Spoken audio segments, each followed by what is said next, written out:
Hello and welcome. Going to be looking at Xenoblade Chronicles Definitive Edition today and doing my own personal review of it because I essentially went into this pretty much blind. I did play this years ago on the Wii.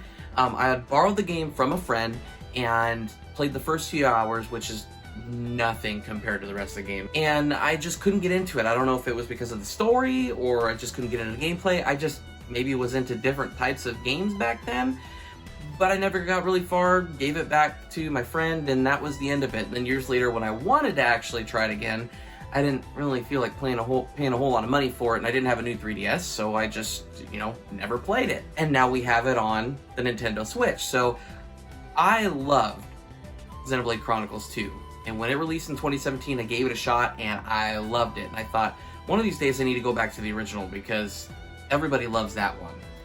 So, when they announced that a definitive edition was coming, I thought, here's my chance, so I gave it another shot. I was very curious to see if I'd like it, now that it had been years later and I loved the sequel, or if I would start it up again and do another sputter route. But anyway, let's get right to it, yeah?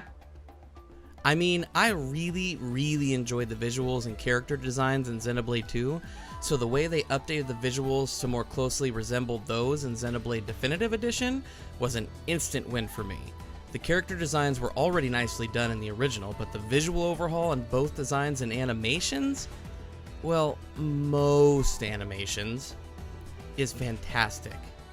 But when playing a giant game like this, one of the biggest reasons I enjoy my Switch so much is that I can play in handheld mode. The one big drawback for many people with Xenoblade 2, it really didn't bother me too much honestly, was that handheld mode dropped resolution and frame rate pretty drastically from docked mode. Now, to my eyes, Xenoblade Chronicles Definitive Edition looks and runs much better than the second did. I played many hours in handheld mode and not once was I distracted by the performance. Sure, doesn't look as clear as something like Breath of the Wild, but it looks fine. So yeah, that was a big deal for me, so it was nice to see that it was not that bad. Anyway, as mentioned before, this game is huge. I believe I ended the main story, not including the new additional content, Future Connected, at around 73 hours or so. Now, for most of this, I didn't have to grind much, which I very much appreciate.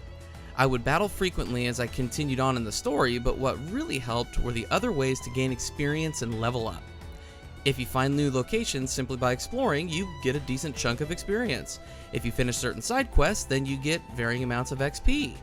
Oh, and one thing I actually did enjoy about the side quests, many of them don't require you to go back to the character that gave you the quest in the first place. So if you finish a fetch quest, many times you'd instantly get the rewards and move on to the next quest. But even though those quests have some nice quality of life updates, like properly tracking side quests, having a very clear marker where to go, the fact that most quests can be done while just going to the next storyline point of interest, and instant rewards once finished, I honestly didn't care about them. It didn't take long for me to start skimming dialogue and story developments in the side quests, and they turned into simple XP farming, which is fine. And speaking of XP farming, though I didn't have too much trouble throughout the first 3/4 of the game, wasn't too hard, wasn't too easy, and there was very little grinding. The last section of the game had some odd difficulty spikes for me. I'd be going through an area and my level would be around 2 to 3 levels above most of the enemies in the area. I'd make my way to the boss and get destroyed. It wasn't anything with the gameplay mechanics themselves, I'll get to those in just a minute, they're great, but it was just really odd difficulty spikes. So in order to overcome these weird jumps, I had to do some grinding.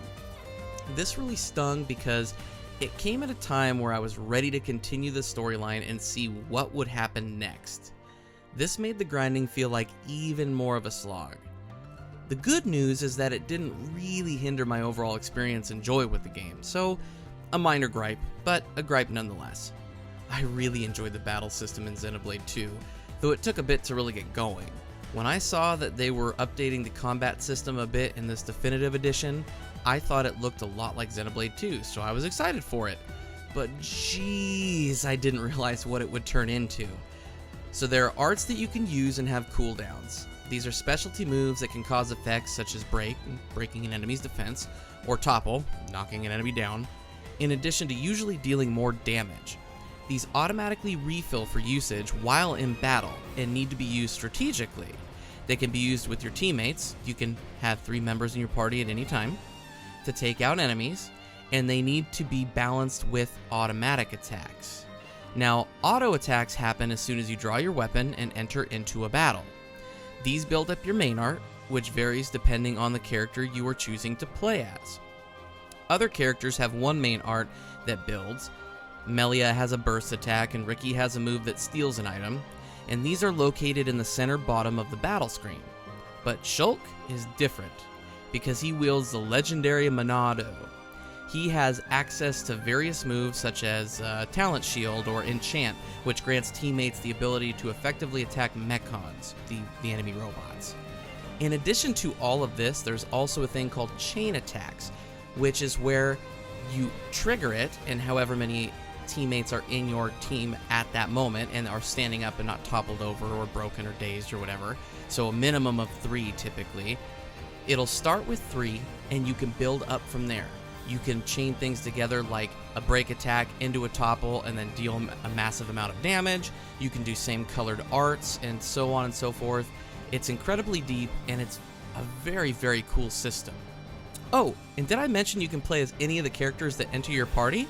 Well, you can, and it adds great variety and can cater to different playstyles. Me, I was incredibly boring and stuck with Shulk as my main playable character for most of the game. But trying other characters was quite fun and challenged me to explore different options. Anyway, the battle mechanics are great, but what really impressed me was the pacing of battles. In Xenoblade 2, battles felt slower, especially after playing this game. In Xenoblade Definitive Edition, thanks to the various updates, battles have fantastic pacing and never overstay their welcome. An example of this is the auto attack system. In Xenoblade 2, if you moved around an enemy to reposition yourself, you would stop auto attacking. However, in Xenoblade Definitive Edition, you continuously auto attack as long as you have your weapon drawn and are in battle. The short version of what I'm trying to say is that the combat in this game is well paced, strategic, and constantly evolving the further you venture into the story. Okay, let's talk about the music in this game. What the heck? The music is fantastic. I had heard some of it in Smash Bros. Ultimate, sure, but when played in its original setting, whoo boy. From energetic, open-feeling tracks like Guar Plains that somehow incite exploration, to more mellow, moody tracks like ones found during the evening hours in Satoral Marsh. The soundtrack in this game is just so good. Oh, and can I talk about my favorite track in the game, which is a battle song? It's called Mechanical Rhythm, and it's freaking great. Just listen.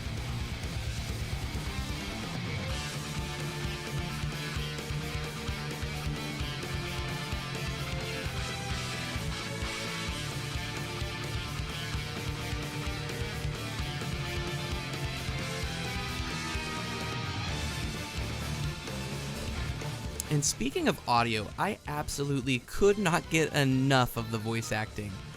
All the characters, both heroes and villains and everyone in between, are done at just the right level of over-the-topness. Over-the-topness? I'm just making up words and altering phrases now, jeez.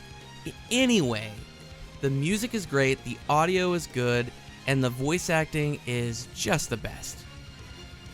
Since we're talking about voice acting, my word, let's talk about the characters in this game. Though the story was definitely intriguing, the winner in this game are the characters and their interactions with each other. In the other Xenoblade games I've played, Xenoblade Chronicles X and Chronicles 2, I really didn't like the Nopon characters that would join your crew. Heck, I didn't really like the Nopon, period. But in this game, they are great! Ricky is the bestest hero pawn and an absolute tank in battle. This is a perfect example of how these characters are built and how well they're done. All characters have their moments to shine, display wonderful interactions with each other that range from sorrowful to ridiculously silly, and are memorable. These characters left an impression on me both during my playthrough and after completing the main story.